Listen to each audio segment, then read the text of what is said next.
I am getting ready to go on the trek to Mount Everest Base Camp. This is a trek that I did in 2015. Now here we are in 2025 and I'm getting ready to do it for a second time because it is the most incredible adventure I've been on in my entire life and in all of my travels. So I wanted to show you guys what I am packing for this amazing journey to Mount Everest Base Camp. We are visiting in April, so it is going to be very chilly. The months that you can more comfortably hike to Mount Everest Base Camp would be March, April, October, and November. Those are the most popular months. Now, October and November I've heard are a little bit warmer, but April and May are really the only times that you get to go to base camp and see the tents set up with all the climbers who are getting ready to actually summit Mount Everest. So I'm really, really excited that we are here at the perfect time to see the climbers getting ready for their summit push. I'm going to start with clothing. Again, it's going to be very cold. Once we get past a certain point, we're going to be seeing pretty much highs in the 20s and lows around 0 degrees Fahrenheit. So it is going to be very cold. For that reason, I did some extra shopping here in Kathmandu to make sure that I am prepared for the really cold weather. So let me show you first which jackets I am taking, so my outermost layers. I am taking the jacket that I'm wearing right now. It is a Cool Fleece, Kuhl. I have been living in this thing since we started traveling to Asia about 6 weeks ago. I have been living in this. I absolutely love it. It's so freaking cute and stylish and warm. And again, it's the brand Cool, Kuhl. This is a fleece from them that I'm totally obsessed with. And then I also have a cool down jacket. Now this is like a down parka that almost goes down to my knees. So this is going to be really good. I also got a size large in this because I wanted to be able to layer underneath it, several layers. This is my cool down parka.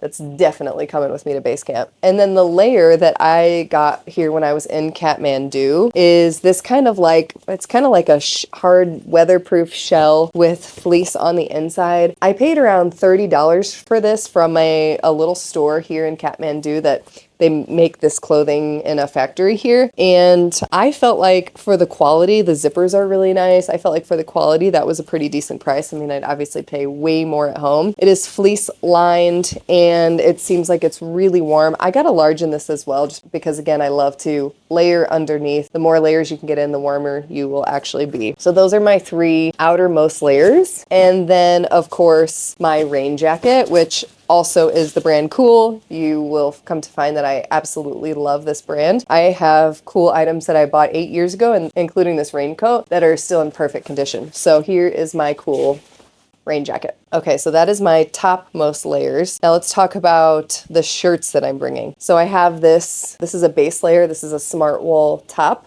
I have 2 t-shirts. One of them is a Patagonia Capilene t-shirt. It's one of my favorite hiking shirts. This is a merino wool blend Cool shirt. So that's my other t-shirt. I have 2 t-shirts. I don't know if that's enough for 12 to 14 days of walking, but I'm going to find out and I'll let you know. You can always buy more stuff in Namche Bazaar as well, where we are on day 2 of the trek, day 3 as well, because we have an acclimatization day. And Namche has a variety of things available for sale and for rent. So you can stock up. Of course, it's going to be a little bit more expensive than it is here in Kathmandu, but you can, like, let's say you forget, you're like, oh my gosh, I am just totally not prepared. I need a sleeping bag. You can get that or rent it or probably buy it as well in Namche Bazaar. And then I also have 2 long sleeve shirts, which could be for hiking or for sleeping and hanging around the tea houses. These I also got here in Kathmandu and I paid somewhere around $15 per shirt. They're very, very soft. Seems like a pretty decent material and it's got this quarter zip here. So I really like these shirts. They're crazy soft. Okay, and then for my bottom layers,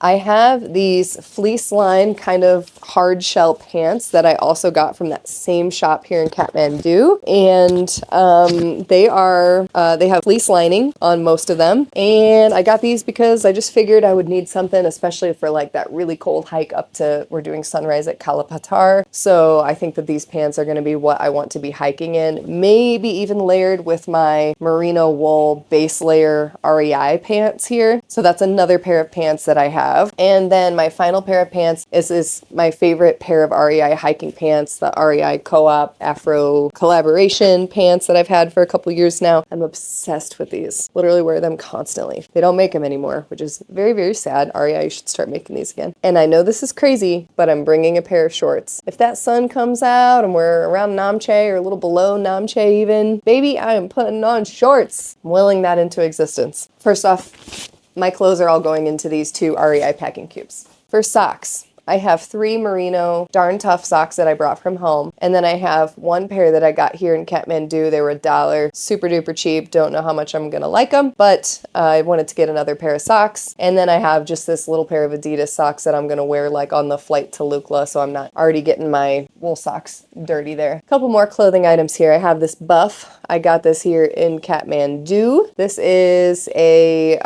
it's prayer flag buff, so it's perfect. Love it. I paid, what was it, $300 for this? So $2 US for a buff. And then I have this really warm Patagonia fleece lined headband, a merino wool beanie from the brand Cool, again, super warm beanie. I have these gloves that I brought from home, and then another pair of gloves just in case. It's gonna get really cold out there. And then I have this is a fleece lined buff that I got here in Kathmandu for $2 US.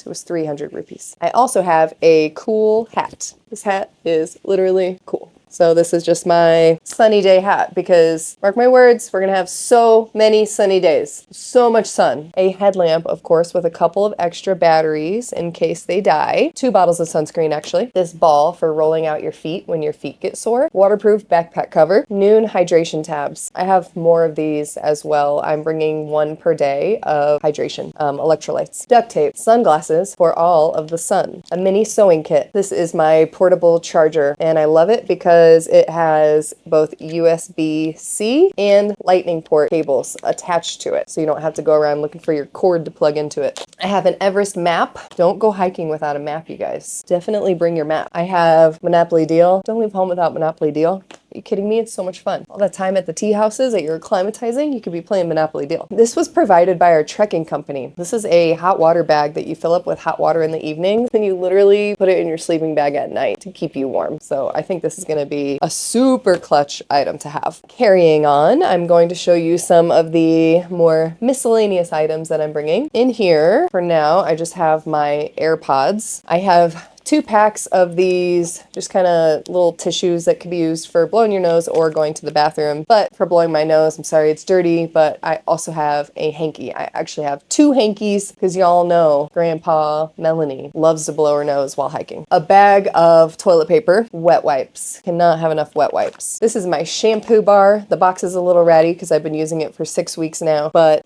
the brand is the Earthling Co. I love this. It makes my hair so soft and voluminous. It's crazy. So I love traveling with this. I'm going to put it in the description of this video. And then my leave-in conditioner, the brand is OUAI. I also get this on Amazon, and I love this stuff. It's the perfect little combo for your hair while traveling. I have Compeed feminine products, a pair of gloves, just in case, you never know, it could help with if it's raining and you need to hike and you want to cover up your gloves. So a pair of latex gloves and some moleskin. And I also have some clothespins. I started traveling with those when I did the Camino because sometimes if your socks get wet or whatever and you want to dry them out in the sun somewhere, it can be really nice to have some clothespins. This is my bag of medication, and it is actually huge. I have several different kinds of antibiotics in here. I have Strepsils for a sore throat, NyQuil, Dayquil, probiotics. There's also some Band-Aids in here. There's Zofran for nausea, ibuprofen, Tylenol, medicine, the NyQuil to help you sleep, all different kinds of antibiotics. It is my little pharmacy because when you're out there and if you get sick and you don't have access to it, this can be a total lifesaver. And here in Kathmandu, if you go to a pharmacy, you can literally get any antibiotic that you want. You just have to go in and ask for it, and it's so inexpensive. Literally so inexpensive. The cheapest medicine that I have ever seen in a country that I visited. So stock up on some of this stuff. Azithromycin is what I'm currently taking for my stomach issue that I picked up in Vietnam. So azithromycin is a good one to carry with you because that's what the Nepali doctor recommended that I take when I visited the clinic yesterday. Okay, let's talk about toiletries, which are in my Sea to Summit hanging toiletry bag right here. I have lotion, my retainer, which no one ever tells you have to wear for your entire life, but there it is, and I'm in my mid-30s.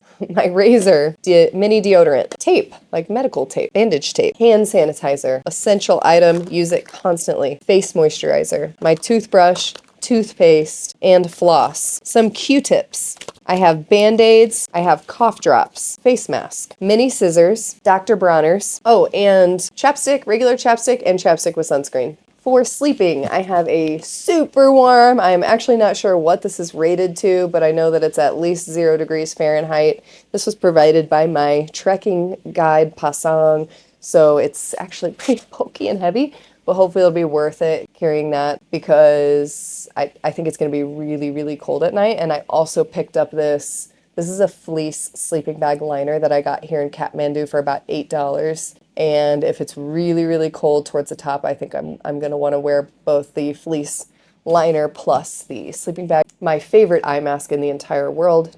Don't go anywhere without this, you guys. Check the description of this video for this eye mask and my earplugs as well. These are silicone earplugs. They'll make you sleep like a baby. Literally, get these earplugs and get this eye mask. I have a kitchen-sized trash bag that I brought from home from the US, and I use that for waterproofing my backpack if it's gonna rain, and then I have several other different sizes of plastic bags because they just always come in handy for different things while you're trekking. I have a pen and a notebook that'll be my diary while I'm on the trek. 2 Nalgene bottles that I got here in Kathmandu for $3 each. They're knockoffs, but they literally look pretty much exactly like a Nalgene bottle. I tested them, they don't leak. My wallet with lots of cash. Our trekking guide recommended that we trek with $200 in Nepali rupees, 200 US dollars. And so that is what I am taking on the trek, not including tips for our trekking team. So that is an additional $200 that I will be taking with me.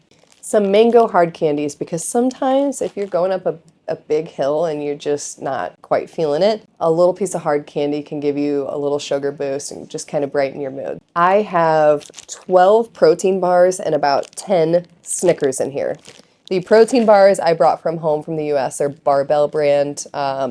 I really like these, the white chocolate almond ones, so yummy. I wasn't able to find anything like that while traveling here in Asia. In all the countries we visited, Japan, Korea, Vietnam, or Nepal, I haven't found any protein bars that look as good as the ones we have in the US, so I brought those from the US. And then the Snickers I bought here, they were a little less than $1 per Snickers bar. Once you get into the Everest region, it's a lot more expensive. And again, Snickers is just something that can brighten your day and give you a little bit of a break from the dal bhat and fried rice that we'll be eating so consistently there. This is an ultralight day pack that I'm bringing. It folds to be teeny tiny. And this is something that, like, when I'm in the tea house and let's say we get there pretty early and I have several hours, well, I'm gonna put my water and I'm gonna put my journal and some candy bars and whatever else into this. And then I'm gonna kind of walk around town, walk around Namche Bazaar with this little backpack instead of bringing my day pack that I'll be trekking with. For shoes, I am bringing 1 pair of hiking sandals. I don't plan on actually hiking in these. These will be more like what I put on at the end of the day when I get to the tea house. So I'll put on some clean socks and put on these Teva sandals. And for my actual hiking shoes, I'm going to be living in these Brooks Cascadia Trail Runners.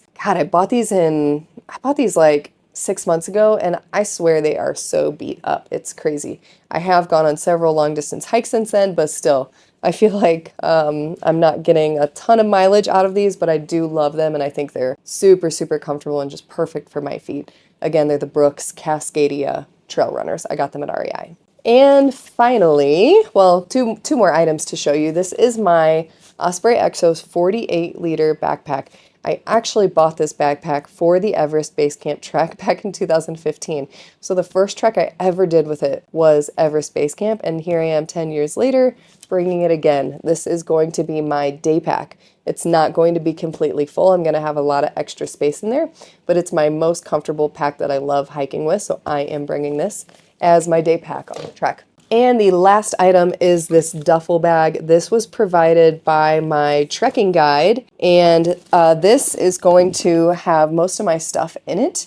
And then while I'm trekking, I'm going to have my day pack, and this is going to go on a yak. Our team has 3 yaks, so they will be carrying our duffel bags to the next tea house, while the rest of us walk with our day packs. So that wraps it up. That is everything that I'm taking with me on our 12 to 14 day trek to Mount Everest Base Camp. I am so excited to bring you guys along for this journey. We're going to make several YouTube videos about trekking to Everest Base Camp, so be on the lookout for those. Make sure that you're subscribed to our YouTube channel so that you get notifications, turn notifications on as well, so that you get notifications when we make new videos, because we have a ton of amazing content coming at you soon. As always, thank you so much for watching this video. Your support means the world to me. Namaste.